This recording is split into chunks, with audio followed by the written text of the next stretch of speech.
जय मां लक्ष्मी साथियों। मित्रों, जो मनुष्य एकादशी के इस परम पवित्र और मंगलकारी दिन में भगवान श्री हरि विष्णु और माता लक्ष्मी की यह दिव्य कथा श्रवण कर लेता है, वो जीवन में कभी दुखी नहीं रहता। एकादशी का यह दिन कोई साधारण दिन नहीं है। ये वो पावन बेला है जब वैकुंठपति की कृपा सबसे सहज और सबसे कोमल रूप में इस धरा पर उतरती है। शास्त्रों में कहा गया है कि जो प्राणी एकादशी को पूर्ण भक्ति भाव से विष्णु जी की कथा सुनता है, उसके जीवन के संचित पाप, पुरानी भूलें और मन का भारी बोझ वैसे ही ओझल हो जाता है जैसे सूर्य की पहली किरण पड़ते ही रात का घना कोहरा छट जाता है। एकादशी केवल एक व्रत नहीं, बल्कि आत्मा की शुद्धि का मार्ग है, मन के विकारों का उपचार है। एक बार हृदय से कल्पना कीजिए, सूर्य धीरे धीरे क्षितिज में समा रहा है, आसमान सिंदूरी और सुनहरे रंगों की चादर ओढ़े हुए है। दूर किसी शांत मंदिर की घंटियां मंद स्वर में गूंज रही हैं। तुलसी के चौरे पर रखा दीपक मंद हवा में डगमगाता तो है, पर बुझता नहीं, ठीक वैसे ही जैसे एक सच्चे भक्त का विश्वास होता है। तूफान उसे हिला तो सकते हैं, पर उसकी जरें उखाड़ नहीं सकते। मंदिर के गर्भगृह में शंख की ध्वनि गूंज रही है। भगवान विष्णु की प्रतिमा पर तुलसी दल और पीले पुष्प अर्पित किए जा रहे हैं। चंदन की महक हवा में घुली हुई है और चारों ओर ओम नमो भगवते वासुदेवाय का मधुर जाप हो रहा है। यह ध्वनि इतनी शांत और गहरी है कि आपके हृदय की धड़कन भी इसी ताल पर थिरकने लगे। अब सोचिए, ऐसे अलौकिक वातावरण में जब आप नारायण की कथा सुनेंगे, तो क्या वे केवल शब्द होंगे? नहीं, वे शब्द आपके भीतर उतरेंगे, आपकी आत्मा को छुएंगे। एकादशी की कथा सुनना मन के दुखों को धीरे धीरे मिटा देता है। वर्षों से हृदय पर रखा कोई अनजाना बोझ पिघलकर बहने लगता है। घर में सुख शांति का वास होता है और मनुष्य के भीतर एक नई सकारात्मक ऊर्जा का संचार होता है। भगवान विष्णु तो जगत के पालनहार हैं। वे अत्यंत सरल हैं। वे अपने भक्त का एक छोटा सा भाव, एक आंसू और निष्कपट प्रेम भी सहर्ष स्वीकार कर लेते हैं। वे प्रभु जो शेषनाग पर विराजते हैं, जिनके चरणों में स्वयं लक्ष्मी जी रहती हैं, वे केवल आपके शुद्ध प्रेम के भूखे हैं। प्रिय श्रोतागण, कई लोग कहते हैं कि एकादशी कथा सुनने से भाग्य चमक उठता है। इसका कारण यही है कि जब मन शांत होता है और पापों का भार हल्का होता है, तो हमारी सोच बदलती है, और जैसे ही सोच बदलती है, जीवन अपने आप सही मार्ग पर चलने लगता है। एकादशी की कथा सुनना केवल एक परंपरा नहीं, बल्कि सोई हुई चेतना को जगाने का माध्यम है। तो आइए अपने चंचल मन को स्थिर करें, अपनी सांसों को गहरा करें और श्री हरि का ध्यान करते हुए इस कथा की यात्रा पर चलें। हो सकता है आज की इस कथा का कोई एक छोटा सा प्रसंग आपके जीवन का नया अध्याय लिख दे। परंतु कथा के प्रवाह में उतरने से पहले एक अत्यंत महत्वपूर्ण बात। हमारे शास्त्रों और गरुड़ पुराण में स्पष्ट कहा गया है कि कोई भी दिव्य कथा या ज्ञान यदि बीच में अधूरा छोड़ दिया जाए, तो वह न केवल हमें फल से वंचित रखता है, बल्कि अनजाने में हमें पाप का भागी भी बना देता है। अधूरा ज्ञान मन में भ्रम पैदा करता है। विशेषकर एकादशी के दिन जब हम प्रभु की शरण में होते हैं, तब यह और भी आवश्यक हो जाता है कि हम पूरी एकाग्रता से अंत तक कथा सुनें। जैसे एक अधूरा दीपक अंधकार को पूरी तरह नहीं मिटा पाता, वैसे ही अधूरी कथा जीवन के कष्टों को दूर नहीं कर पाती। इसलिए मेरा आपसे विनम्र निवेदन है कि आज की इस कथा को अंत तक सुनें। यदि आप सच्चे भक्त हैं, तो इस पुण्य को केवल अपने तक न रखें। इस वीडियो को अपने प्रियजनों के साथ साझा करें और ऐसी ही दिव्य कथाओं के लिए हमारे चैनल साधना अंपायर को सब्सक्राइब करना न भूलें। बहुत समय पहले की बात है। एक अत्यंत सुंदर और समृद्ध गांव हुआ करता था, जिसका नाम था केशवनगर। यह गांव अपनी हरियाली और वहां के लोगों के सरल स्वभाव के लिए दूर दूर तक प्रसिद्ध था। गांव के बीचों बीच भगवान विष्णु का एक भव्य मंदिर था, जिसकी ध्वजा हमेशा हवा में लहराती रहती थी, मानो पूरे गांव को सुरक्षा का आशीर्वाद दे रही हो। इसी गांव में एक बहुत ही सुखी और प्रतिष्ठित परिवार रहता था। इस परिवार की मुखिया थी एक अत्यंत धर्मपरायण और ममतामयी वृद्ध महिला, जिनका नाम था सुमित्रा। सुमित्रा का हृदय नारायण की भक्ति से सराबोर रहता था। उनके 4 बेटे थे और उन चारों के विवाह हो चुके थे। चारों बहुएं सुमित्रा को अपनी सगी मां की तरह मानती थीं। घर में पोते पोतियों की किलकारियां गूंजती रहती थीं। सुमित्रा का घर किसी स्वर्ग से कम नहीं था। गांव के लोग उनके परिवार की मिसाल दिया करते थे कि यदि देखना हो कि प्रेम और संस्कार कैसे साथ रहते हैं तो सुमित्रा के परिवार को देखो। उनके पास धन धान्य की कोई कमी नहीं थी। लहलहाते खेत थे, गौशाला में दूध देने वाली गायें थीं और व्यापार भी बहुत फलता फूलता था। सुमित्रा हमेशा कहती थीं, ये सब मेरे नारायण की कृपा है, मैं तो बस इस घर की देखरेख करने वाली एक सेविका हूं। उनके बेटे भी बहुत आज्ञाकारी थे और अपनी मां की हर बात को पत्थर की लकीर मानते थे। लेकिन जैसा कि कहा जाता है, समय का पहिया कभी एक जैसा नहीं रहता। सुख और दुख जीवन के 2 पहलू हैं जो बारी बारी से आते हैं। धीरे धीरे समय बीतता गया और अचानक केशव नगर पर और विशेषकर सुमित्रा के परिवार पर दुखों के काले बादल मंडराने लगे। शुरुआत बहुत छोटी छोटी बातों से हुई। पहले व्यापार में घाटा होने लगा। जो बेटे कल तक एक दूसरे के लिए जान देने को तैयार रहते थे, उनके बीच छोटी मोटी अनबन होने लगी। घर की शांति जैसे कहीं खो गई। फिर देखते ही देखते संकट ने भयंकर रूप ले लिया। खेतों की फसलें सूखने लगी, पालतू पशु बीमार होने लगे। संकट का यह सिलसिला 1-2 महीने नहीं बल्कि लगातार 2-3 वर्षों तक चलता रहा। सुमित्रा का वह मजबूत और खुशहाल परिवार धीरे धीरे भीतर से टूटने लगा। संचित धन खत्म हो चुका था। जिस घर में कल तक अतिथियों का तांता लगा रहता था, आज वहां 2 वक्त की रोटी के लिए भी संघर्ष करना पड़ रहा था। सुमित्रा रात रात भर जागकर नारायण की प्रतिमा के सामने रोती थीं। वे समझ नहीं पा रही थीं कि आखिर उनके परिवार से ऐसी क्या चूक हुई कि प्रभु इतने रुष्ट हो गए। संकट रुकने का नाम ही नहीं ले रहे थे। गांव के लोगों ने भी धीरे धीरे उनसे किनारा कर लिया।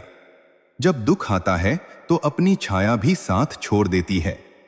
एक दिन जब घर की स्थिति अत्यंत दयनीय हो गई और बच्चों के चेहरे भूख से कुमलाने लगे, तब सुमित्रा ने एक कठोर निर्णय लिया।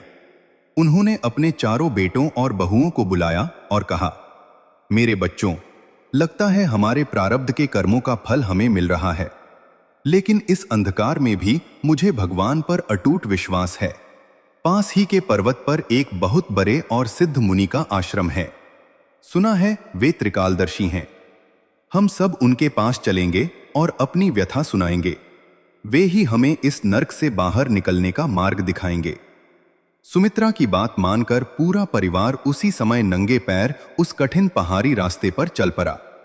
उनके मन में केवल एक ही आशा थी, मुनि के दर्शन और प्रभु की कृपा। कई घंटों की थका देने वाली यात्रा के बाद वे आश्रम पहुंचे। वहां का वातावरण अत्यंत शांत और अलौकिक था। मुनि अपनी कुटिया के बाहर ध्यान में लीन थे। उनके चेहरे पर एक दिव्य तेज था। सुमित्रा ने परिवार सहित मुनि के चरणों में प्रणाम किया। मुनि ने अपनी आंखें खोलीं और सुमित्रा के आंसुओं को देखकर मुस्कुराए। उन्होंने बिना कुछ पूछे ही कहा, पुत्री सुमित्रा, मैं जानता हूं तुम किस भारी मन से यहां आई हो। समय का चक्र बड़ा विचित्र होता है। वह राजा को रंक और रंक को राजा बना देता है। तुम्हारे परिवार पर जो यह संकट आया है, वह तुम्हारे धैर्य की परीक्षा है। सुमित्रा ने हाथ जोड़कर कहा, हे ऋषिवर, हमें मार्ग दिखाएं। मेरे बच्चे दाने दाने को तरस रहे हैं। जिस परिवार को मैंने अपने खून पसीने से सींचा, वो बिखर रहा है। हमसे क्या अपराध हुआ है और इसका निवारण क्या है? मुनि ने कुछ क्षण मौन रहकर ध्यान लगाया और फिर गंभीर स्वर में बोले, सुमित्रा, तुम्हारे दुखों का अंत केवल एक ही मार्ग से संभव है। वह मार्ग है एकादशी का महाव्रत। यदि तुम और तुम्हारा पूरा परिवार आने वाली प्रत्येक एकादशी का नियम पूर्वक पालन करो तो नारायण की कृपा पुनः तुम्हारे घर लौटेगी। लेकिन ध्यान रहे, ये कोई साधारण व्रत नहीं होगा। मुनि की बात सुनकर सुमित्रा के मन में एक नई आशा की किरण जगी। लेकिन मुनि के अगले शब्दों ने सबको चौंका दिया। मुनि ने कहा, इस व्रत की सबसे बड़ी और कठिन शर्त यह है कि एकादशी के दिन परिवार के किसी भी सदस्य को, चाहे परिस्थिति कितनी भी विकट क्यों न हो, अन्न और जल का पूर्ण त्याग करना होगा। पूरे दिन और रात निर्जला उपवास रखकर केवल भगवान विष्णु और माता लक्ष्मी की आराधना करनी होगी। यदि तुम सब इस नियम का निष्ठा से पालन कर सकें, तभी तुम्हारे कष्टों का निवारण होगा। सुमित्रा और उनके बेटों ने एक दूसरे की ओर देखा। बिना अन्न और जल के पूरा दिन बिताना, वह भी इस कठिन समय में, बहुत बड़ी चुनौती थी। लेकिन सुमित्रा का संकल्प अडिग था। उन्होंने मुनि के चरणों को स्पर्श करते हुए कहा, हे गुरुदेव, हम तैयार हैं। हम अपनी श्रद्धा और भक्ति से इस व्रत को पूर्ण करेंगे। मुनि ने आशीर्वाद देते हुए कहा, जाओ पुत्री, नारायण तुम्हारा कल्याण करेंगे। याद रखना, भक्ति में संदेह का कोई स्थान नहीं होता। वह पूरा परिवार एक नई ऊर्जा के साथ वापस केशव नगर लौटा। अब उन्हें बस प्रतीक्षा थी तो अगली एकादशी की। मुनि के आश्रम से लौटने के बाद सुमित्रा और उनके पूरे परिवार के भीतर एक नई चेतना का संचार हो चुका था। जैसे ही पहली एकादशी की तिथि समीप आई, पूरे घर में उत्साह और भक्ति का वातावरण छा गया। सुमित्रा ने स्वयं अपने हाथों से घर के मंदिर की सफाई की, पीतल के दियों को चमकाया और भगवान विष्णु की प्रतिमा को नए पीले वस्त्र पहनाए। वह दिन ज्येष्ठ मास की तपती गर्मी का था, जब प्यास से कंठ सूखने लगता है और शरीर शिथिल पड़ जाता है। लेकिन सुमित्रा के संकल्प के सामने यह गर्मी बौनी थी। उन्होंने अपने चारों बेटों और बहुओं को समझाते हुए कहा, मेरे बच्चों, याद रखना, यह केवल एक उपवास नहीं है, यह नारायण के प्रति हमारे समर्पण की परीक्षा है। चाहे प्राण निकल जाएं, पर मुख में जल की एक बूंद भी नहीं जानी चाहिए। मुनि के वचन खाली नहीं जाएंगे। उस दिन भोर के समय ही पूरे परिवार ने पवित्र स्नान किया और मंदिर में एकत्रित हुए। दीपक की लौ धीरे धीरे कांप रही थी और चंदन की सुगंध चारों ओर फैल रही थी। सुमित्रा ने सबसे पहले भगवान विष्णु और माता लक्ष्मी का पूजन किया और फिर सबने मिलकर ओम नमो भगवते वासुदेवाय का जाप शुरू किया। जैसे जैसे दिन चढ़ता गया, सूरज की तपिश बढ़ने लगी। प्यास के कारण सबका बुरा हाल था। होंठ सूखकर सफेद पड़ गए थे, लेकिन किसी के भी मुख से एक भी शिकायत नहीं निकली।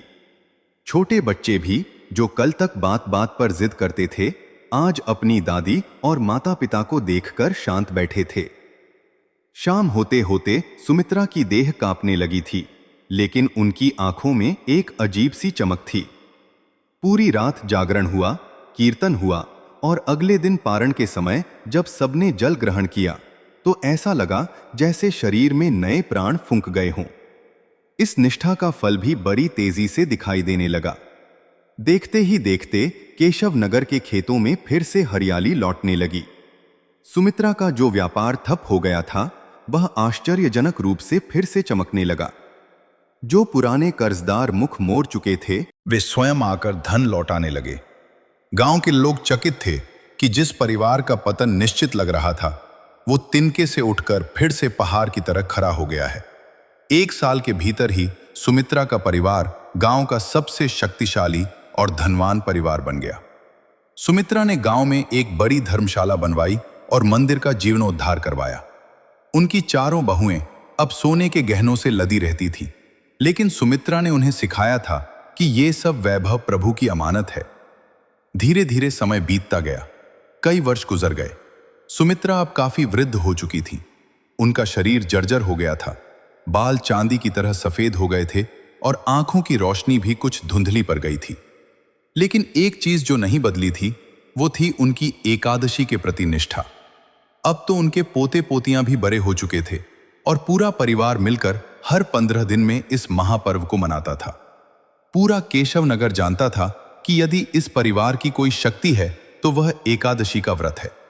कहते हैं कि जब इंसान के पास सब कुछ आ जाता है तो अहंकार या आलस्य कहीं न कहीं से प्रवेश कर ही जाता है। पर सुमित्रा के शासन में ऐसा संभव नहीं था। लेकिन प्रिय श्रोतागण, समय का चक्र बड़ा विचित्र और निर्दयी होता है। वो तब वार करता है जब हमें लगता है कि हम सबसे ज्यादा सुरक्षित हैं। एक बार की बात है, निर्जला एकादशी का दिन था। यह साल की सबसे कठिन एकादशी मानी जाती है। आसमान से आग बरस रही थी, गर्म हवाएं लू बनकर चल रही थीं। सुमित्रा की उम्र अब 80 के पार हो चुकी थी। सुबह से ही उनकी तबीयत कुछ ठीक नहीं थी, लेकिन उन्होंने हमेशा की तरह व्रत रखा। पूरा परिवार सुबह की पूजा संपन्न करके दोपहर के समय विश्राम कर रहा था। घर के बड़े बरामदे में सब बैठे थे, पर प्यास से सबका हाल बेहाल था। इस बार भगवान विष्णु और माता लक्ष्मी ने अपने इन परम भक्तों की परीक्षा लेने का निश्चय किया। वे देखना चाहते थे कि क्या यह भक्ति केवल सुख के दिनों की है या संकट की घड़ी में भी अटल रहती है। दोपहर के साय लंबे हो रहे थे। सुमित्रा को अचानक महसूस हुआ कि उनका गला पत्थर की तरह सख्त हो गया है। उन्हें सांस लेने में कठिनाई होने लगी। उनकी आंखों के सामने अंधेरा छाने लगा। उन्होंने अपनी बहुओं को पुकारा, लेकिन उनकी आवाज हलक में ही फंस कर रह गई। उन्हें लगा जैसे उनके भीतर की अग्नि उनके अस्तित्व को जला देगी। प्यास की वह तड़प इतनी भयंकर थी कि सुमित्रा का विवेक डगमगाने लगा। वे मन ही मन सोचने लगीं, क्या एक घूंट पानी पीने से नारायण सचमुच रुष्ट हो जाएंगे? मैं तो इतनी वृद्ध हूं, प्रभु तो दयालु हैं, वे समझ जाएंगे। लेकिन फिर उन्हें मुनि की वह चेतावनी याद आती, किसी भी परिस्थिति में अन्न और जल का त्याग करना होगा। सुमित्रा के भीतर एक युद्ध छिड़ गया। एक तरफ बरसों की तपस्या थी और दूसरी तरफ जीवन की रक्षा की पुकार। वे जानती थीं कि यदि उन्होंने पानी पी लिया तो उनके परिवार पर फिर से वही पुराने संकट लौट सकते हैं। लेकिन उस समय की वह प्यास जैसे उनकी आत्मा को निचोड़ रही थी। बाकी सब लोग दूसरे कक्ष में विश्राम कर रहे थे। सुमित्रा ने धीरे से उठने की कोशिश की। उनके पैर लड़खड़ा रहे थे। वे दीवार का सहारा लेकर धीरे धीरे रसोई की ओर बढ़ने लगीं। उनके मन में भय था, ग्लानि थी, लेकिन प्यास की वह आग सब पर भारी पड़ रही थी। रसोई में जाकर उन्होंने मटके की ओर हाथ बढ़ाया।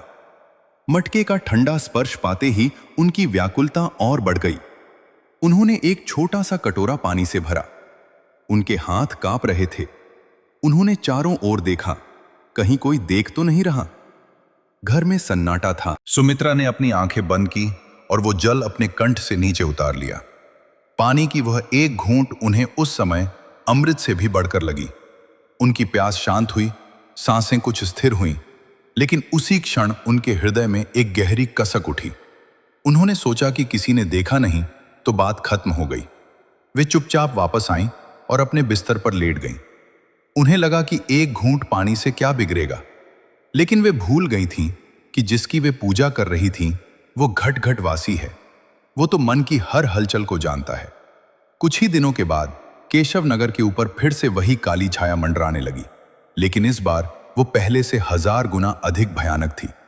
शुरुआत सुमित्रा के सबसे बड़े पोते की अचानक बीमारी से हुई। वैद्य आए, हकीम आए, पर कोई मर्ज पकड़ न सका। फिर अचानक ही गौशाला में आग लग गई और उनकी सबसे प्रिय गायें उसमें समा गईं। सुमित्रा के बेटों को समझ नहीं आ रहा था कि आखिर यह क्या हो रहा है। उन्होंने तो सारे नियम पाल रखे थे, फिर प्रभु क्यों रुष्ट हो गए? देखते ही देखते वो सुदृढ़ परिवार जो गांव का गौरव था, तिनके की तरह बिखरने लगा। जो धन वर्षों की मेहनत और भक्ति से कमाया गया था, वो पानी की तरह बहने लगा। एक के बाद एक संकटों ने परिवार की कमर तोड़ दी। सुमित्रा अंदर ही अंदर घुट रही थी। वे जानती थीं कि इस महाविनाश की जड़ वह एक घूंट पानी है, लेकिन वे किसी को बता नहीं पा रही थी। उनका हृदय ग्लानि से जल रहा था। प्रिय श्रोतागण, संकट का वह प्रहार इतना तीव्र और मर्मभेदी था कि सुमित्रा का वह विशाल और सुदृढ़ परिवार, जो कल तक एक चट्टान की तरह खड़ा था, अब रेत के महल की तरह ढहने लगा था। केशव नगर की गलियों में जहां कभी इस परिवार के सम्मान में सिर झुकते थे, वहां अब कानाफूसियां होने लगी थीं। लोग कहने लगे थे कि जिस धर्म की आड़ में सुमित्रा ने यह साम्राज्य खड़ा किया था, शायद उसके पीछे कोई बड़ा पाप छिपा है। यह सुनना सुमित्रा के बेटों के लिए किसी जहर के घूंट से कम नहीं था, लेकिन वे विवश थे। घर की स्थिति यह हो गई थी कि अन्न के भंडार जो कभी वर्षों तक खत्म नहीं होते थे, अब खाली पड़े थे। चूहों ने बोरियां कुतर दी थीं और जो बचा कुचा अनाज था उसमें घुन लग गया था। सुमित्रा के चारों बेटे, जो व्यापार के क्षेत्र में शेर की तरह माने जाते थे, आज कौरी कौरी के लिए दूसरों के सामने हाथ फैलाने पर मजबूर थे। उनका सबसे बड़ा बेटा, जो हमेशा शांत और गंभीर रहता था, अब बात बात पर झल्लाने लगा था। भाइयों के बीच वह पुराना प्रेम जैसे किसी श्राप की भेंट चढ़ गया था। बहुएं जो कभी सगी बहनों की तरह रहती थीं, अब रसोई के छोटे छोटे खर्चों को लेकर एक दूसरे पर लांछन लगाने लगी थीं। सुमित्रा यह सब अपनी धुंधली आंखों से देख रही थीं। वे बिस्तर पर पड़ी रहती थीं, लेकिन उनके भीतर एक ऐसा ज्वार उठा था जो उन्हें पल भर के लिए भी चैन से बैठने नहीं देता था। उन्हें रह रहकर वह एकादशी की दोपहर याद आती, वह मटका, वह ठंडा पानी और वह एक घूंट की चोरी। उन्हें लगता था कि वह पानी की बूंद नहीं थी, बल्कि उनके पूरे परिवार के भाग्य को जलाने वाली एक चिंगारी थी। वे चाहती थीं कि चिल्लाकर सबको बता दें, मेरे बच्चों, यह तुम्हारी नहीं, तुम्हारी अभागिन मां की भूल का परिणाम है। लेकिन उनकी जिह्वा जैसे तालू से चिपक गई थी। वे डरती थीं कि यदि उन्होंने यह सच बताया तो उनके अपने बेटे उनसे नफरत करने लगेंगे। वे उस सत्य को अपने सीने में दबाए घुट रही थीं। एक रात जब पूरे घर में सन्नाटा था और केवल भूख से बिलखते बच्चों की सिसकियां सुनाई दे रही थीं, सुमित्रा का दूसरा बेटा, जो स्वभाव से बहुत भावुक था, अपनी मां के पास आया। उसने सुमित्रा के पैरों को पकड़ लिया और फफक फफक कर रोने लगा। उसने कहा, मां, हमसे ऐसी क्या खता हुई है? हमने तो कभी किसी का बुरा नहीं चाहा। हमने तो मुनि के कहे अनुसार हर एकादशी का निर्जला व्रत किया। कभी प्यास लगी तो पत्तों की ओस तक को नहीं छुआ। फिर नारायण हमसे इतने रुष्ट क्यों हो गए? क्या प्रभु की न्याय व्यवस्था में कोई कमी है? या फिर हमारे पितरों का कोई ऐसा श्राप है जो अब हमें भस्म कर रहा है? बेटे के ये शब्द सुमित्रा के कानों में पिघले हुए शीशे की तरह उतरे।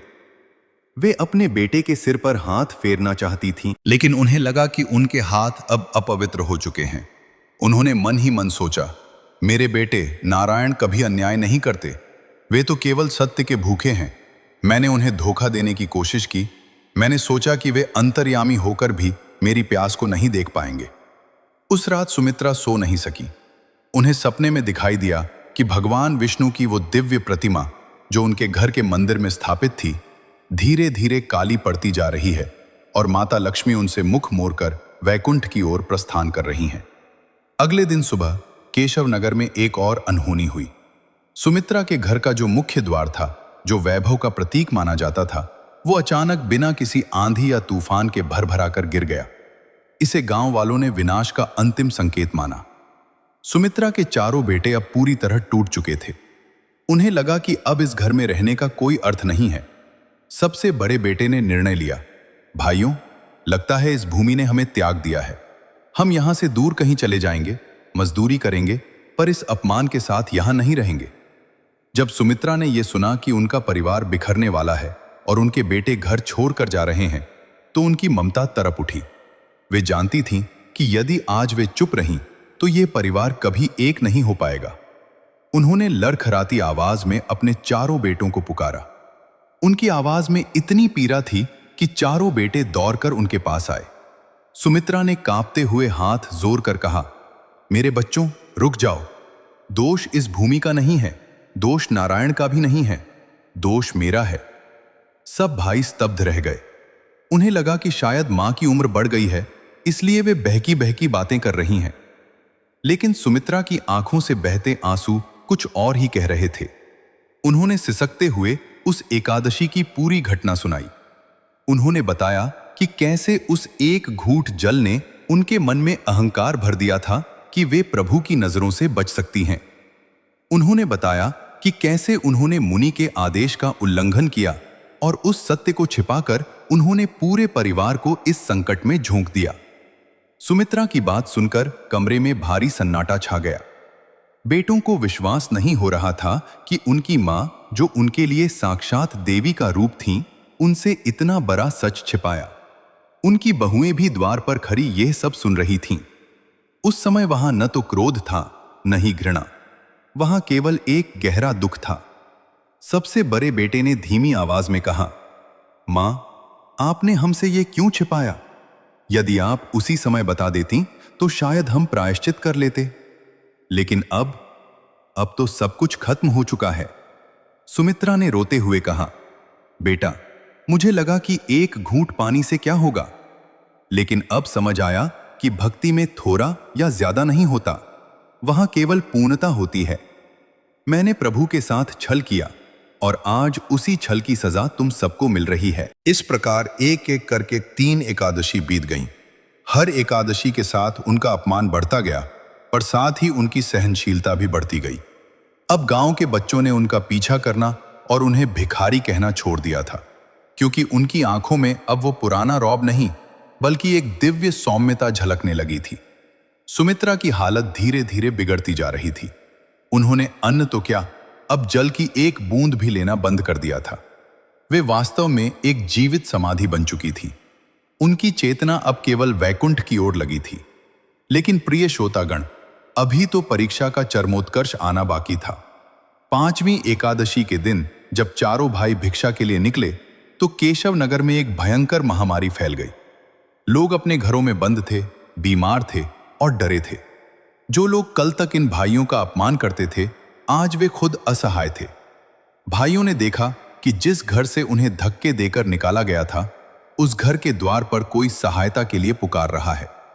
अब उनके सामने धर्म संकट था। क्या वे अपनी भिक्षा मांगने का नियम जारी रखें या उन लोगों की सेवा करें जिन्होंने उन्हें अपमानित किया था? तभी सुमित्रा के भीतर जैसे कोई दिव्य शक्ति जागृत हुई। उन्होंने अपने बेटों को संदेश भिजवाया, मेरे बच्चों, नारायण केवल मंदिर में या कथाओं में नहीं रहते, वे पीड़ितों की सेवा में रहते हैं। आज तुम्हारी भिक्षा यह नहीं कि तुम अन्न मांगो, आज तुम्हारी भिक्षा यह है कि तुम अपनी नफरत को त्यागो और उन लोगों की सेवा करो जो तुम्हारे दुश्मन थे। यही एकादशी का असली फल होगा। बेटों ने अपनी मां की आज्ञा मानी। उन्होंने अपने मिट्टी के पात्र एक ओर रख दिए और गांव के पीड़ितों की सेवा में जुट गए, बिना यह सोचे कि यह वही लोग हैं जिन्होंने उन्हें भिखारी कहा था। उन्होंने बीमारों को पानी पिलाया, उनके घाव धोए और प्रभु का नाम लेकर उनकी सेवा की। यह देखकर केशव नगर के लोगों के पत्थर जैसे दिल पिघलने लगे। उन्हें समझ आया कि सुमित्रा का परिवार केवल धन से बड़ा नहीं था, बल्कि उनका संस्कार और उनकी भक्ति अब एक नई ऊंचाई पर पहुंच चुकी थी।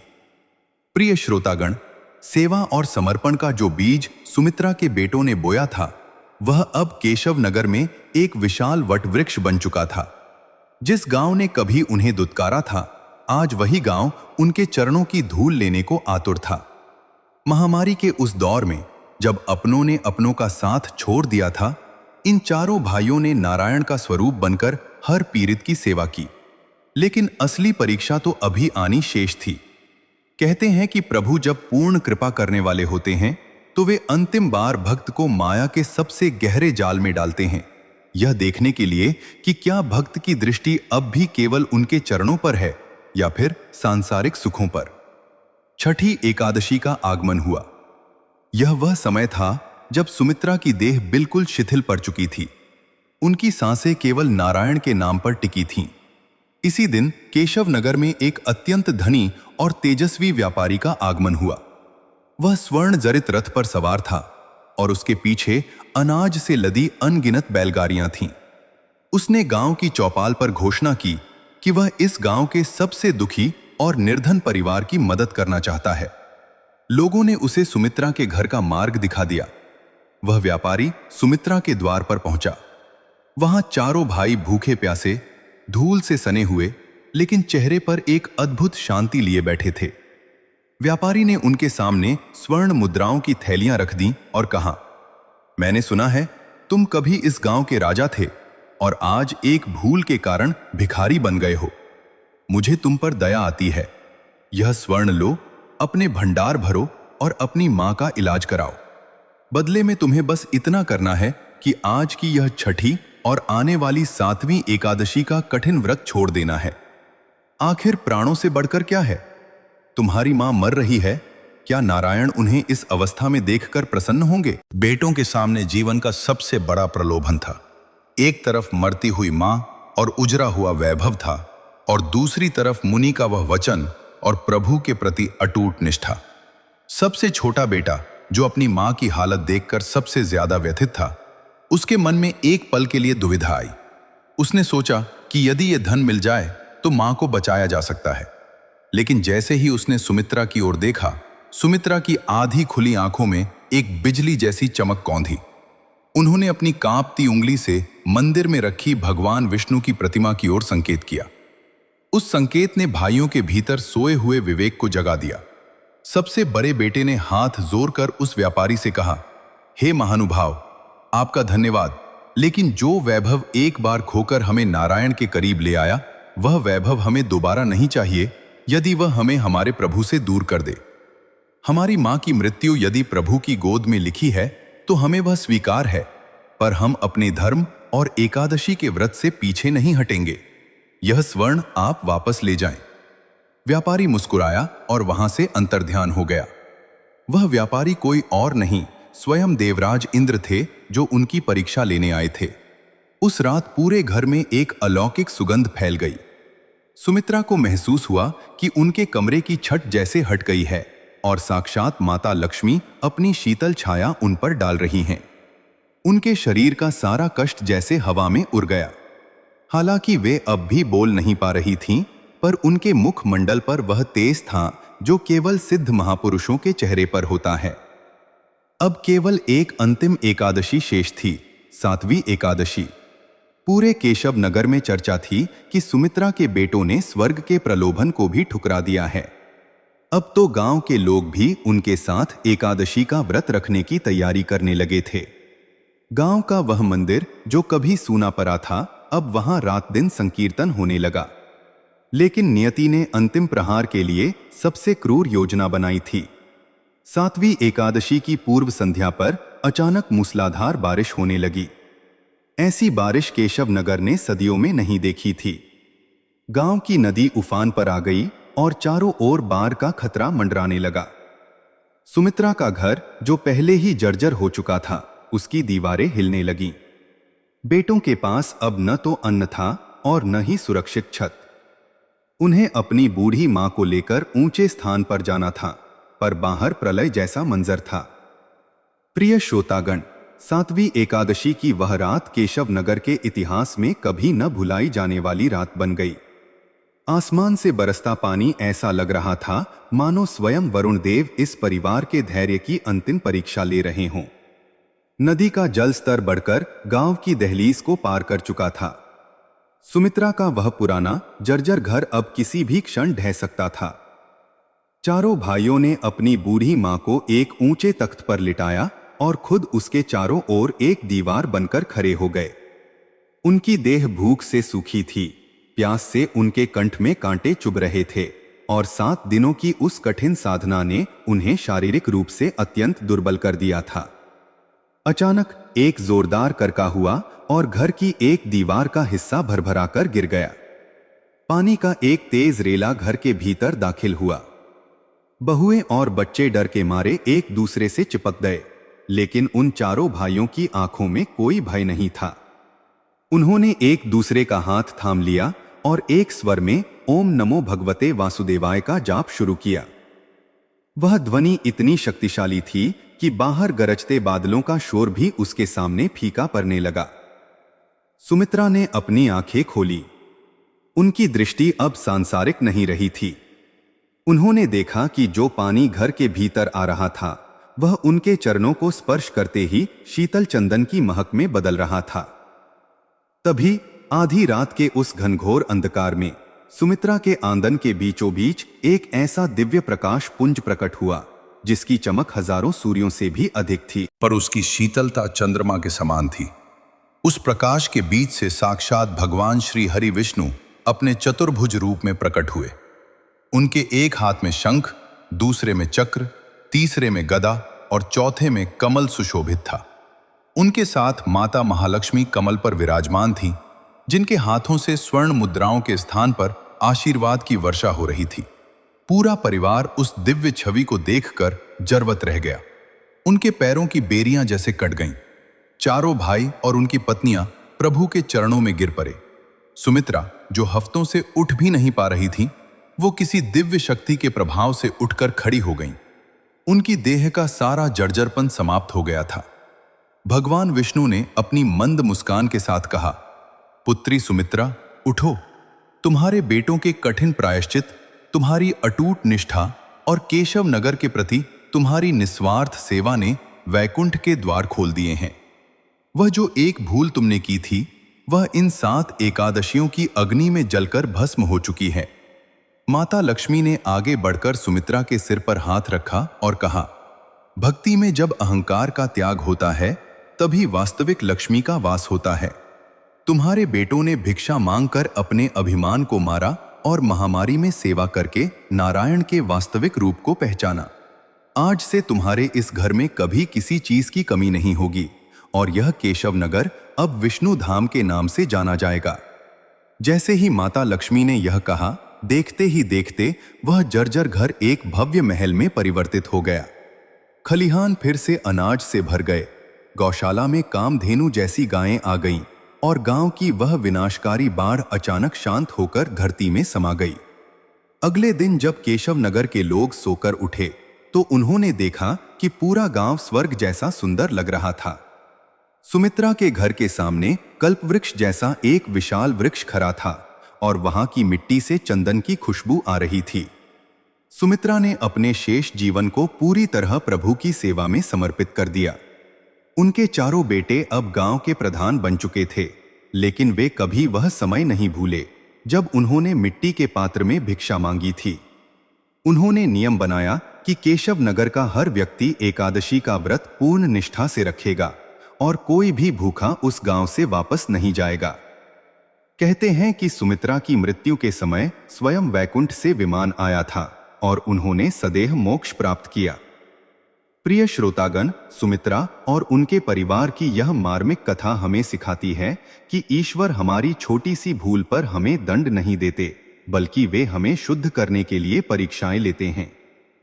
एकादशी का व्रत केवल भूखा रहने का नाम नहीं है, बल्कि यह अपने अहंकार को मारने, सत्य पर अडिग रहने और दूसरों की सेवा करने का महापर्व है। यदि आपसे भी जीवन में कोई भूल हुई हो तो घबराएं नहीं।